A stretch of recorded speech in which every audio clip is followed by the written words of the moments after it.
¿Ya me veis todos bien? Sí. Sí, sí, se te ve bien. Vale, pues aquí estoy. Encantada de estar con vosotros en esta formación de Norma de Bioasis 2024. Que, como ha explicado mi compañera, bueno, primero me presento, me llamo Jessica, pero es que no os veo ni un poquito, ¿eh? Esto es un poquito solitario. Que me llamo Jessica, soy estudiante de Ciencias Ambientales y también soy técnico de laboratorio. Entonces, relacionado con esta jornada, con estas actividades que vamos a realizar, pues tengo 7 años de experiencia haciendo análisis de aguas.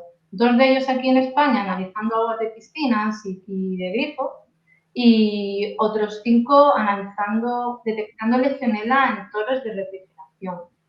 Y luego, experiencia así curiosa, aparte de esto, pues, por ejemplo, en el laboratorio último hacíamos análisis de las máscaras N95, que tanto hemos usado últimamente. Bueno, hace ya tiempecillo. En mi parte, os voy a exponer brevemente las propiedades del agua, sus características, el ciclo bioquímico, cómo se mide la calidad, los valores indicadores, los valores límite, según su uso, un poco la normativa, y me voy a centrar fundamentalmente en la mochila, en la equipación que vamos a usar, ¿vale? Entonces voy a proceder rapidito porque es un poco denso y quiero que veáis cuanto más mejor. Mira, empezamos con la distribución del agua en la Tierra.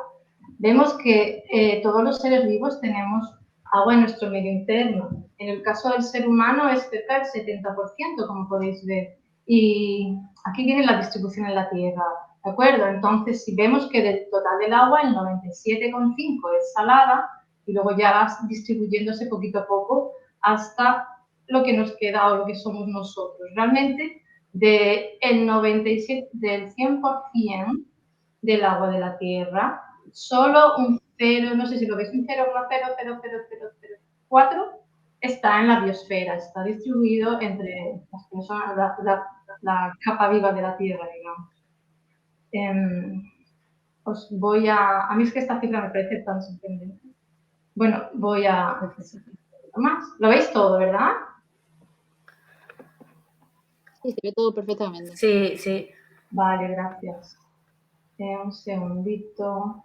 Entonces, el agua es una molécula que es muy sencilla porque está formada por 2 átomos de hidrógeno y 2 átomos de oxígeno. Estos átomos están unidos por enlaces covalentes que hacen que la molécula sea muy estable, ¿vale? Tiene muchas propiedades químicas y físicas y, por ejemplo, entre las químicas destacan su gran capacidad de disolución. Sabemos que disuelve muchísimas reacciones o casi todo se disuelve en agua, casi todo, obviamente todo no, que tiene un bajo grado de ionización, que no es un líquido químicamente puro. Eso quiere decir que de cada 107 moléculas de agua solo resulta una que se encuentra ionizada. ¿Qué más os puedo decir? Bueno, un segundo.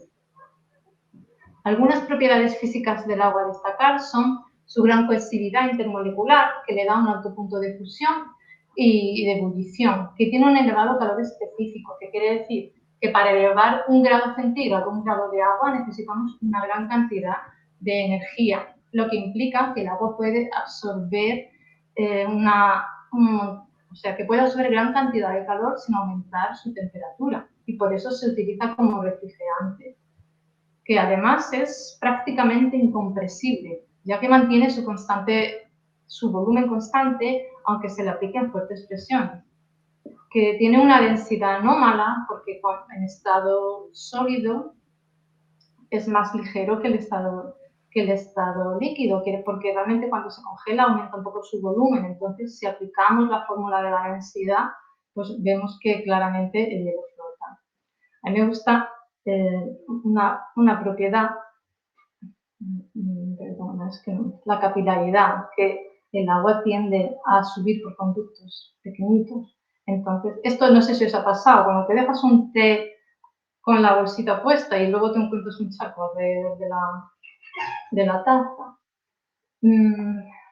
También tiene una tensión superficial alta. Por ejemplo, mira, aquí no O sea, puede sostener animalillos en su superficie.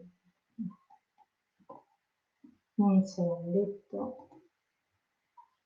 El ciclo del agua es un proceso natural, esencial para mantener el equilibrio hídrico en nuestro planeta.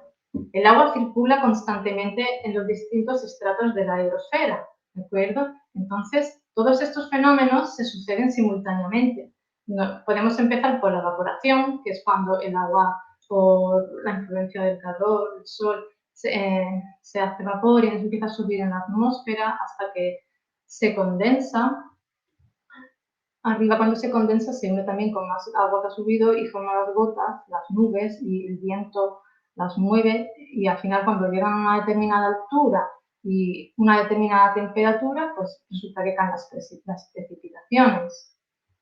Una vez en la Tierra, el agua de la lluvia puede infiltrarse en el suelo, recargando acuíferos o fluir sobre la superficie de los ríos, los lagos, en lo que llamamos la escorrentía. En regiones frías, la nieve y el hielo también pueden ir al estado gaseoso directamente a través de la sublimación, se saltan la evaporación directamente. Y después de todo esto, el ciclo se cierra cuando el agua vuelve al mar, entonces vuelve a comenzar todo de nuevo. Como os digo, esto siempre es simultáneo y es muy importante para regular el clima y que todos tengamos agua también. Ahora voy a hablar un poquito de la normativa, se me ha saltado un segundo. Se me han saltado unas pocas de diapositivas. Os voy a hablar un poco de la normativa. En España, la gestión de los recursos hídricos está regulada por varias normas y leyes que abordan aspectos como la calidad del agua, la planificación hidrológica, la protección de ecosistemas acuáticos, la utilización sostenible, el control de los vertidos. La normativa en España relativa al agua es amplísima. Yo encontré más de 40 leyes, entre esas las nuestras y las directivas europeas que también tenemos que asumir. Pues la normativa es muy amplia y está constantemente evolucionando. Nosotros nos vamos a centrar fundamentalmente en el decreto 817-2015 del 11 de septiembre, que es el que establece los criterios de seguimiento y evaluación del estado de las aguas superficiales y las normas de calidad ambiental. Este decreto establece las normas ambientales para las aguas y nos define los criterios de seguimiento y evaluación de su estado. Entonces, realmente vamos a analizar los parámetros que nos indique esta ley, este Real Decreto. Mira, ¿cómo se mide la calidad del agua? Medir la calidad del agua implica evaluar una variedad de parámetros físicos, químicos, biológicos. Nosotros en la salida pues vamos a evaluar físicos y químicos. Biológicos puede que también, y microbiológicos los tendrán que hacer en el laboratorio. De biológicos, tal vez, si tenemos suerte, podamos ver algo también. Esto se hace para determinar su idoneidad para diversos usos, como el consumo humano, actividades industriales, agricultura, conservación de ecosistemas acuáticos. Evidentemente, cada uso que queramos hacer del agua necesita unos análisis diferentes, ¿vale? Entre los análisis, los parámetros más comunes que se buscan siempre, tenemos, por ejemplo, entre los físicos, la temperatura, la conductividad, el oxígeno disuelto, la turbidez. Entre los químicos tenemos el pH, nutrientes como el nitrógeno, el fósforo, también hay metales. Nosotros no vamos a usar los metales, a poder analizar los metales, pero sí todos los que he dicho hasta el momento. Entre los biológicos, pues se puede intentar ver si hay macroinvertebrados bentónicos, si fitoplancton y zooplancton. Hay veces que hay suerte y se ven cosas. Y luego, si las muestras cuando vayan al laboratorio, pues buscarán probablemente indicios de contaminación fecal, a lo mejor hay coliformes. Bueno, yo espero que no haya, la verdad, espero que no haya mucho. Vale. Tenemos un indicador de calidad de agua, es un parámetro o valor que proporciona información del estado de calidad de las aguas que se están estudiando. ¿Okay? Entonces, básicamente nos da información de la presencia o no presencia de todos estos parámetros que os he mencionado anteriormente. Según la Directiva 76 de 160 de la Comunidad Económica, la concentración de contaminantes notablemente inferior a los valores límite, un valor guía es la concentración de contaminantes notablemente inferiores a los valores límites que representan una situación deseable. Todos estos valores os los voy a proporcionar en una tabla. La expresión general del estado de una masa de agua superficial está determinada por el peor valor de su estado ecológico y su estado químico. O sea, realmente se hacen análisis independientes del estado ecológico y del estado químico y ambas tienen que tener un buen resultado para que pueda mantener su calificación de bueno o de malo o regular. Esta tabla que os enseño aquí la he sacado del Real Decreto 817-2015.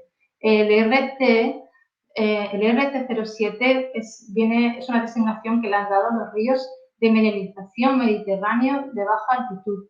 Yo he entendido que podían coincidir los parámetros con los que vamos a dar. O sea, los parámetros definitivamente coinciden porque se repiten constantemente a lo largo de la ley en los anexos. Es la RT lo que he pensado que podía coincidir un poco con la zona. Bueno, pues tiene esta ley tiene por objeto establecer criterios básicos y homogéneos para el diseño y la implantación de los programas de seguimiento del estado de las masas de agua superficiales y para el control adicional de las zonas protegidas. Entonces, por ejemplo, nosotros vamos a analizar todos estos parámetros y según los resultados que nos den, lo compararemos con la tabla, con los anexos de la ley y veremos en qué estado se encuentra el humedal que analicemos, si muy bueno, muy bueno, moderado y así. Bueno, esperemos que todo sea bueno.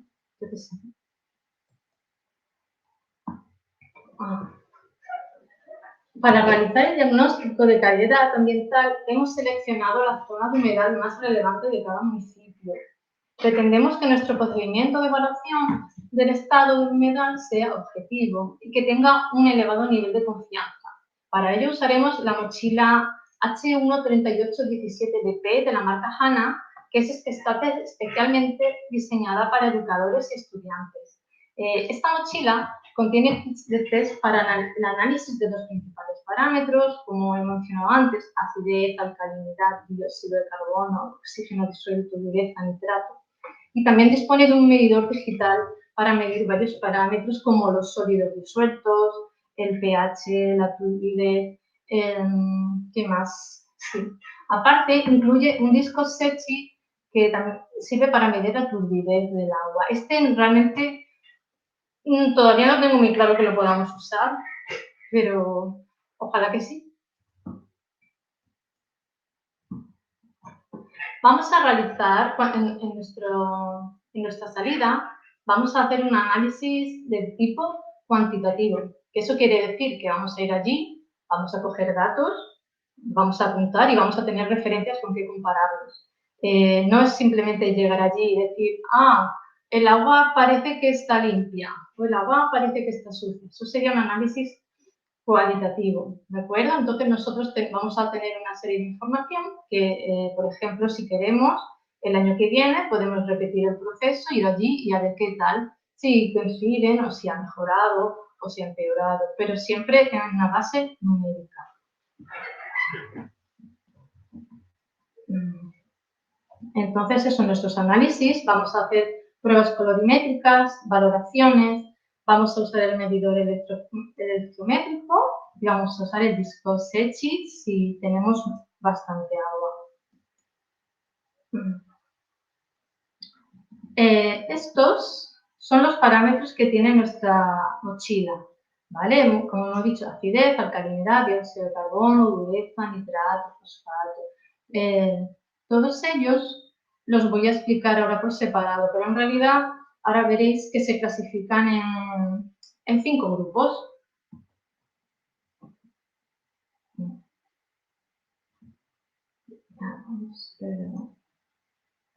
Esta es la clasificación de pruebas que vamos a realizar.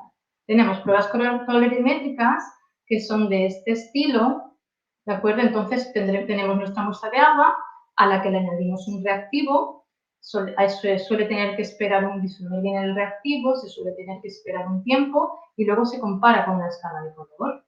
Luego tenemos valoraciones, entre ellas está la acidez, la alcalinidad, el dióxido de carbono, oxígeno disuelto y dureza. Esta lo explicaré ahora un poquito más adelante, es un poquito más complicada.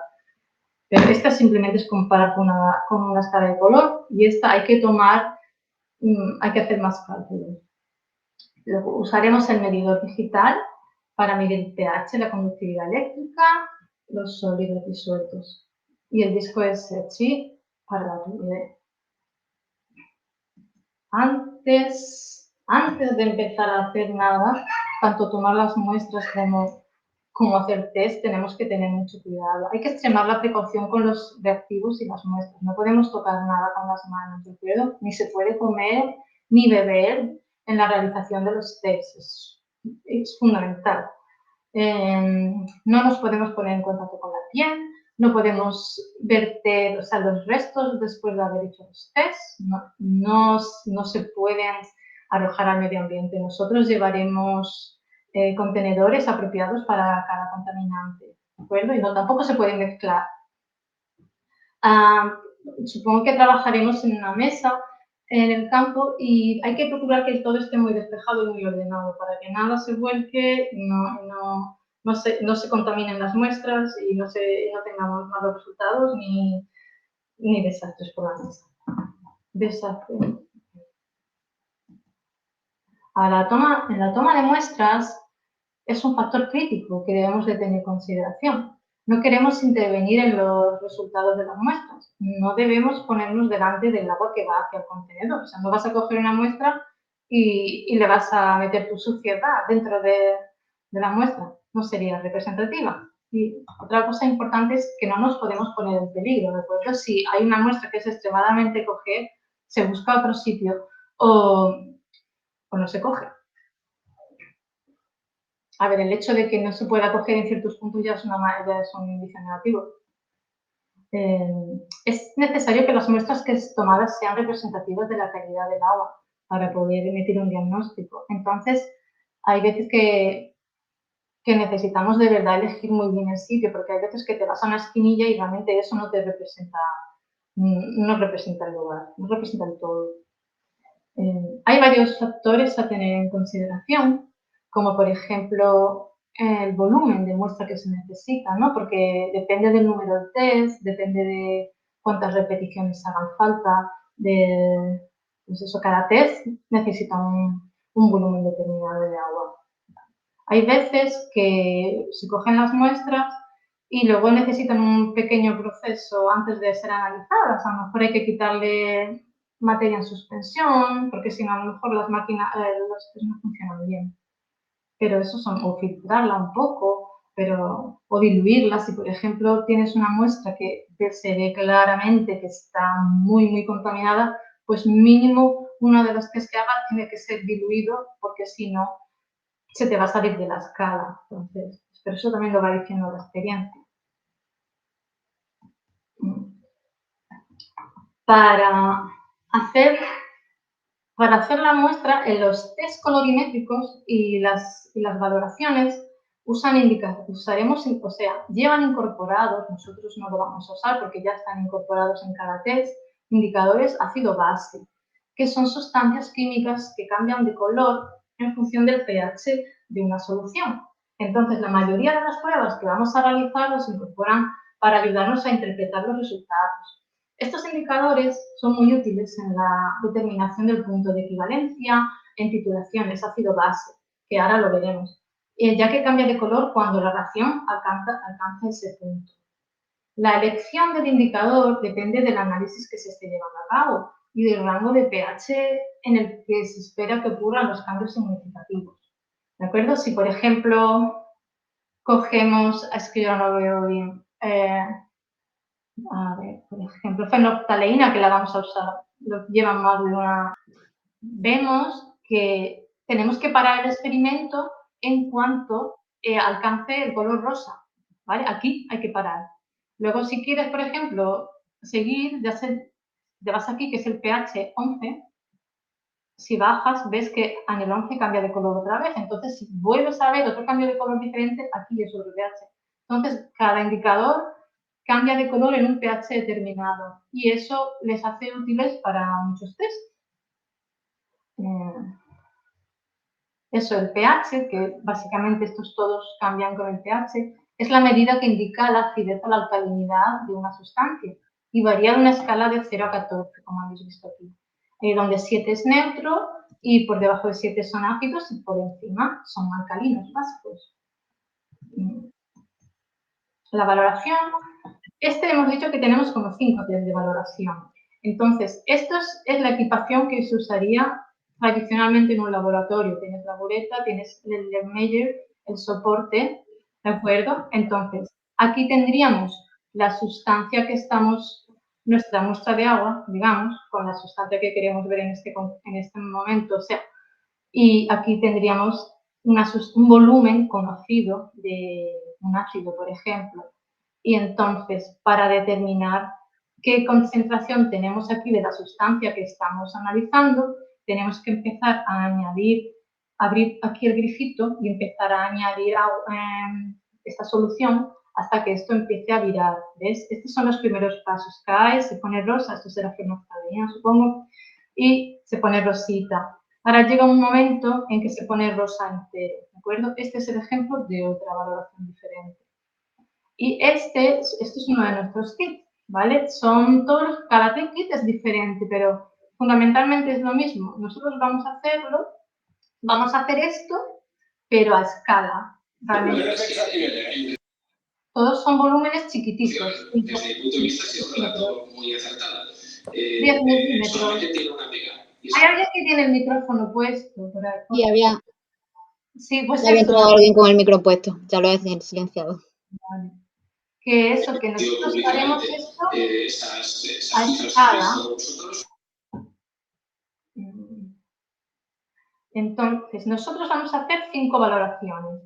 Y la valoración se basa en la relación entre la sustancia que se va a analizar, como os he dicho, y la que está dentro de la muestra, y un reactivo que está aquí, que os lo he comentado. Para la titulación, añadimos gradualmente el titulante, mientras que apuntamos la cantidad añadida. Eso es fundamental. Tenemos que apuntar exactamente qué cantidad hemos gastado. En nuestro caso será en la jeringa, ¿vale? Tenemos que apuntar 2 mililitros que hemos gastado en cada prueba. La verdad, cada una serán similares todas ellas. Ahora os lo voy a enseñar. Pero el funcionamiento es el mismo. Bueno, pues la titulación continúa hasta que se alcanza el color.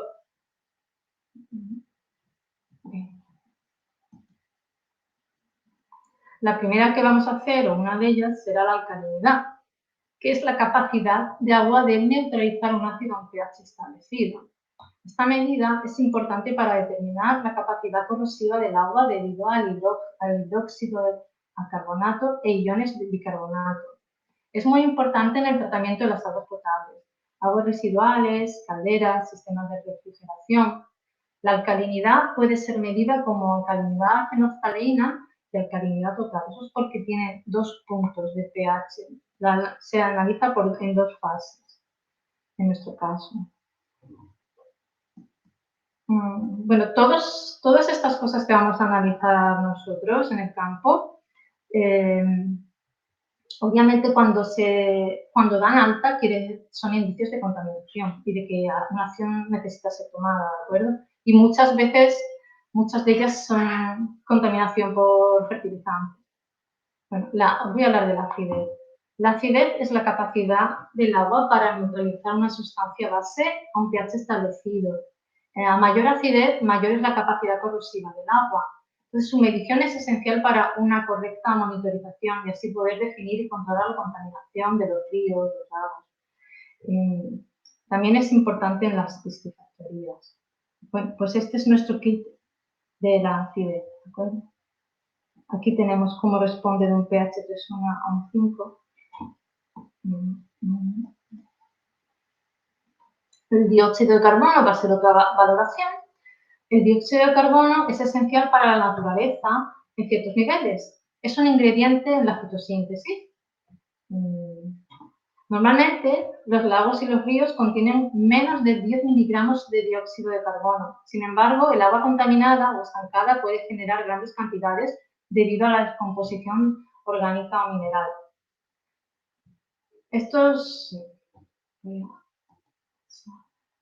También vamos a meter el oxígeno disuelto, que va a ser una valoración con el Winkel modificado. La presencia de oxígeno disuelto en el agua es esencial para el desarrollo de la vida acuática. Sin oxígeno, el agua se vuelve tóxica debido al efecto anaerobio de la materia orgánica. En el entorno del ser humano, el agua debe contener al menos 2 miligramos litro de oxígeno para poder proteger, por ejemplo, los conductos del agua de la corrosión.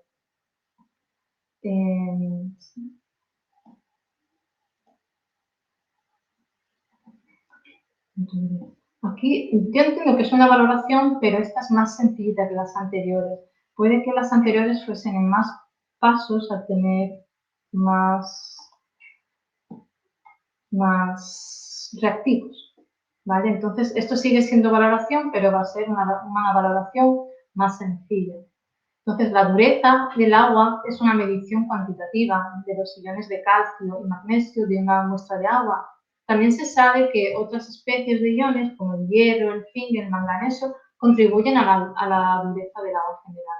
La medición consiguiente control de la dureza es muy importante para prevenir los atascos en las tuberías, por ejemplo.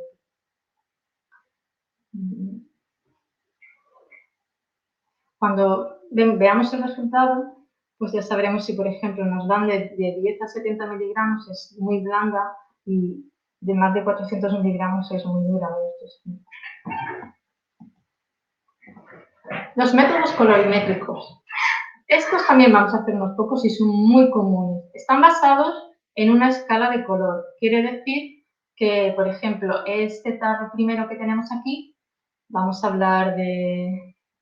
Estamos buscando una sustancia, pues tiene menos, lleva indicadores de color, como hemos visto antes, por eso es un colorimétrico.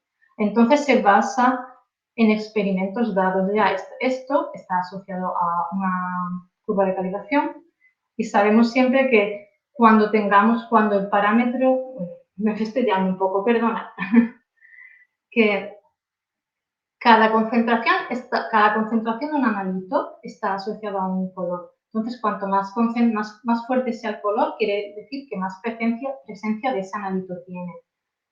Y tiene su color por los indicadores de color que hablamos antes. La relación el color se produce a simple vista. No sé si lo habéis visto antes, este es muy típico. O sea, cualquiera que haya visto un trabajador de una piscina o algo así. Yo como las he visto todas tanto, pues ya, pero esta para mí es la más común. Entonces se añaden, normalmente se cogen, se toma la muestra de agua, se añaden unas gotitas del indicador de color y se mueven un poco, se homogeniza la muestra y se espera que reaccione. Esta es instantánea, de hecho. Y se ve, por ejemplo, esta pues tiene el amarillo es el pH y uno es cloro, el amarillo es cloro y este es el pH. Entonces vemos que el cloro tiene poquito, pero vemos que el pH es bastante alto. En este caso, el amarillo sería ácido y aquí sería básico. Entonces, esta muestra tiene un pH muy, muy alto. Esto será el tipo de muestras que vamos a hacer en el campo. A ver. Este otro test que vamos a hacer es el del fósforo, ¿de acuerdo? El fósforo contribuye a la formación de brotes y raíces y floración de las plantas. Su falta produce un crecimiento lento de frutos más pequeños y una menor expansión de las raíces. Los fosfatos se introducen en el medio ambiente a través de los fertilizantes agrícolas o productos de lavado, limpieza, entre otros. En grandes cantidades estimulan el crecimiento de organismos, los fotosintéticos, que pueden contribuir a la eutrofización, que supongo que la veréis luego, de lagos, ríos y pozos. El fósforo contribuye a la formación, esto lo he dicho antes, perdón.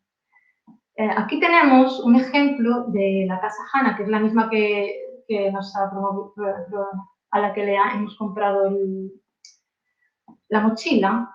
Mira, y viene un ejemplo de cómo se realiza este test, ¿de acuerdo? Los demás colorimétricos son prácticamente iguales que este. Entonces, no suena, ¿vale? Porque no soy capaz de sincronizarlo. Aquí tenemos el frasco que nos trae, le añadimos la muestra.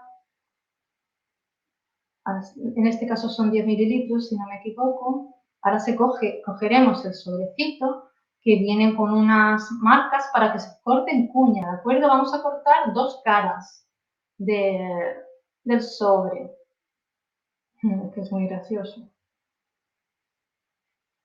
Bueno, yo es que soy mucho más rápida que él hablando, perdón. Ahí le van a echar el reactivo en la muestra, ahora se cerrará, se mueve bien, se homogeneiza para que no quede ninguna partícula en suspensión y pueda reaccionar con toda el agua de la muestra.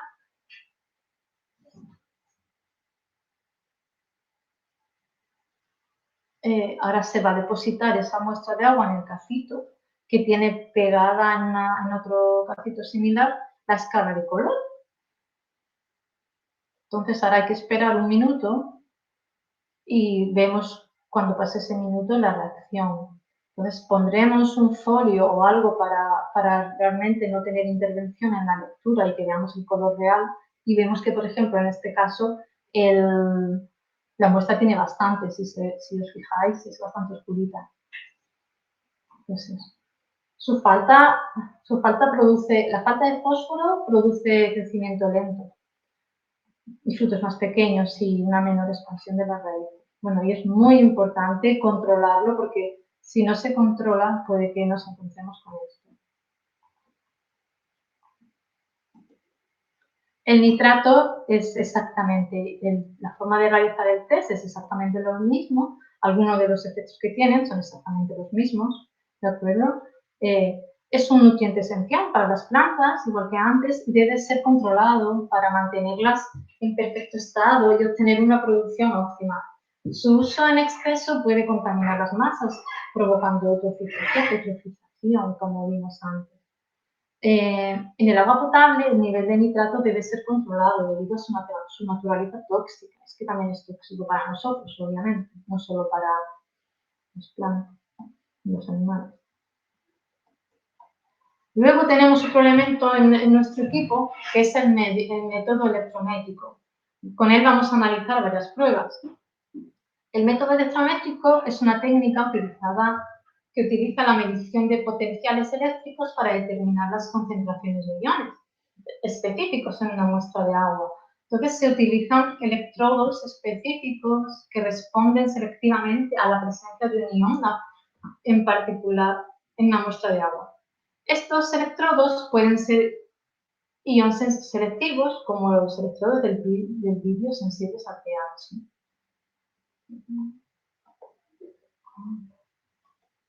Aquí tenemos nuestro aparato comparado con los aparatos que puedes encontrar en cualquier laboratorio. Este también es de calle, este es de laboratorio. Y las instrucciones, como veis, todo trae instrucciones y es muy fácil de usar. Antes de usarlo, deberemos de calibrarlo siempre. Aquí. Esto es una de las pruebas que vamos a realizar es medir el valor del pH. Entonces, para eso usaremos nuestro detector y funciona así.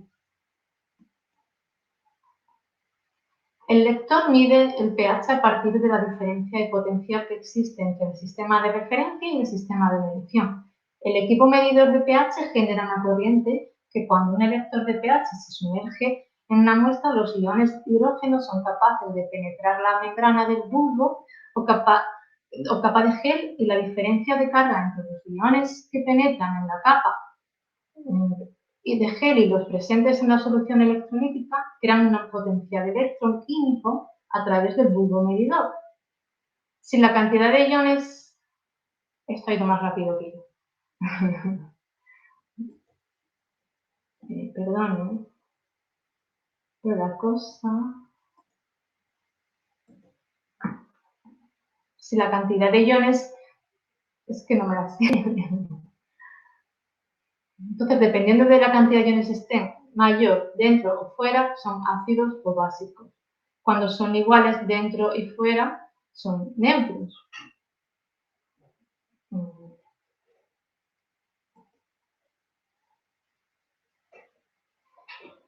El pH. La mayoría de los organismos acuáticos tienen un rango específico de pH en el cual pueden prosperar. Generalmente se encuentra cerca del pH neutro, que esto es alrededor del 6,5 y el 8,5. La acidez o alcalinidad del agua puede afectar a la disponibilidad de nutrientes y minerales esenciales para la fauna acuática. Y si el pH del agua se sale de estos límites, podría morir o dejar de reproducirse o migrar. Los cambios de pH extremos repentinos pueden afectar a la fauna acuática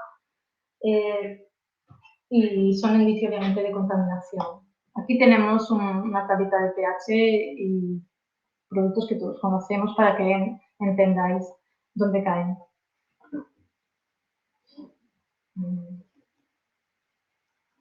La conductividad eléctrica es la capacidad de una solución para conducir una corriente eléctrica. Está directamente relacionada con la presencia de iones en el agua, como los iones de sodio, de cloruro, de calcio y otros. La conductividad eléctrica se mide en microsiemens por centímetro o en milisiemens. En general, la conductividad tiende a aumentar con el aumento de la temperatura,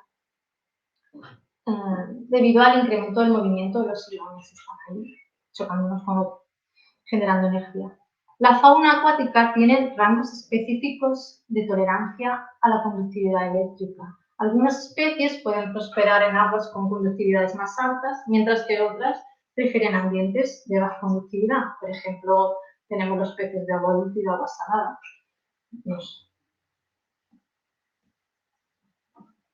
Los sólidos disueltos totales son el residuo que queda después de evaporar una muestra de agua y llevarla al residuo que queda hasta 180 grados. Nuestro lector también los puede interpretar. Para medir los sólidos disueltos en el campo usaremos nuestro medidor, que se colocan, bueno, ya funcionan como lo hemos visto antes. Y por último, tenemos, bueno, por último, de lo que nosotros podremos hacer en el campo, tendremos la turbidez, que es una medida de la cantidad de partículas en suspensión del agua. Las algas, los sedimentos, la materia orgánica y los contaminantes, todos estos pueden enturbiar el agua. La medición con un disco Secchi proporciona información valiosa sobre la calidad del agua y es una técnica simple pero efectiva para evaluar la transparencia visual de los cuerpos de agua. Como veis, es un aparato muy sencillo, básicamente, que es un círculo en cuartos de blanco y negro, que básicamente son para que haya contraste en el agua cuando se sumerja. Entonces, si tenemos suerte y hay mucha agua, pues cogeremos en perpendicular, como está aquí el paisano, y bajaremos el agua, bajaremos el disco, marcaremos exactamente a qué altura hemos dejado de verlo y esa será la profundidad Secchi, ¿de acuerdo? También hay otros más pequeñines que son así, que se llena, habría que meterse en el río, coger el agua y llenarlo. Y igualmente se puede calcular la profundidad Secchi a escala. Esta tablita que tenemos aquí es algo parecido a lo que usaremos para tomar los datos en el campo. Entonces tenemos las pruebas, el tipo de prueba, las unidades, el rango, el volumen que necesitaremos de la muestra. Esto más que nada es para saber cómo de grande tienen que ser los contenedores y también los depósitos de los residuos. Luego tendremos lectura 1, lectura 2, lectura 3 y la media. ¿De acuerdo? Es muy importante siempre que se toman muestras identificar la fecha, el sitio, el lugar, cualquier cosa que haya anómala, ¿sabes? Presencia de, no sé, de vegetación, de algún contaminante, algo que agua esté sucia visualmente. Cualquier cosa que puede ser importante la podemos apuntar por detrás. También es importante refrigerar las muestras de agua que vayamos a llevar al laboratorio. Pues hasta aquí hemos llegado. Que muchas gracias por estar ahí y para cualquier consulta, aclaración, información extra, no dudéis en poneros en contacto conmigo aquí en mi correo o a través de la asociación. Y hasta pronto. Espero que disfrutéis de lo que queda de ponencia. Os dejo con mi compañera Marta.